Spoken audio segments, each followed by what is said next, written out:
of the great rabbis of yesteryear. Now we are on the Hebrew date of the 16th of Nisan, Tetzai Nisan, here, just at the start of the festival of Passover, marks the Hilul of famous Kabbalist. His name was Rav Avraham Chaim Bevioff, Zecher Tzadik Avraham, the great rabbis of his time. I believe he passed away. He was about 108 years of age. He was born in the Hebrew year Hetafresh Samach Dalet. It was reported over a very, very great rabbi. He was, let's just to be known as a Western Wall rabbi, the rabbi of the Kotel.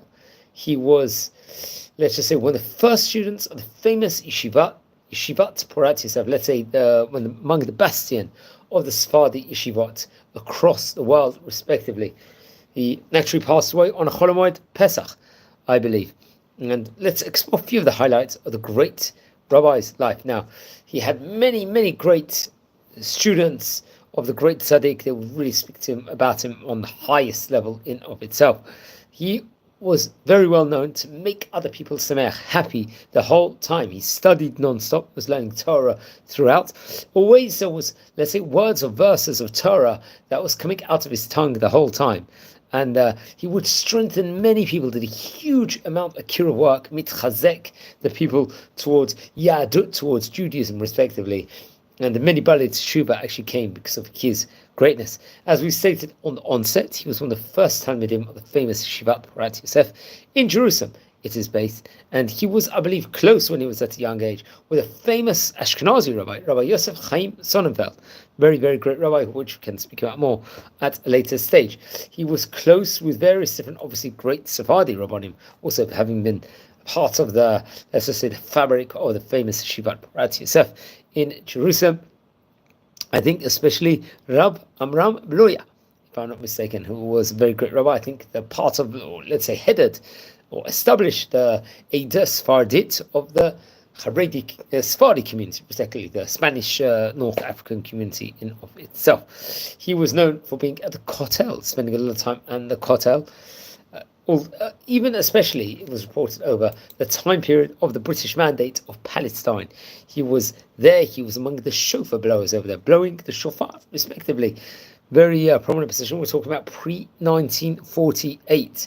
And he would offer various different, he would start various different communal tefillot over there for the communities and for individuals, helping them. And he was actually known by the title called Ish Kotel, very prominent title. And just shows the greatness within regards to the rabbi. I believe later on in his life, he would actually move to the city of Bat Yam, especially on the Shabbatot. Every Shabbat, he would go to the synagogues and really inspire the throngs of the public. He would visit the sick, it was reported over, and make them happy. You go to hospitals, travel around, nursing homes, especially at the time period, the Jewish holidays, the Shabbat, respectively. He received various different accolades and titles of appreciation from various different people, let's just say from Israeli government officials, from the Medinat Yisrael, respectively.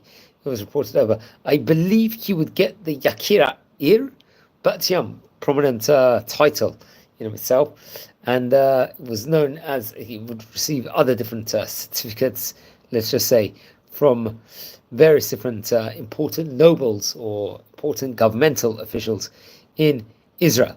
So, you could actually relate to much more within regards to the great rabbi. He would receive a certificate of appreciation from presidents of Israel and the World Federation of Moroccan Jews, to include others. He was also, as we said before, he left behind now a generation of great righteous men. He was blessed with sons and daughters, reported over. Among his sons included Rav Hananiah, Rav Yaakov, Rav Chia, Rav Eliyahu, and Rav Moshe.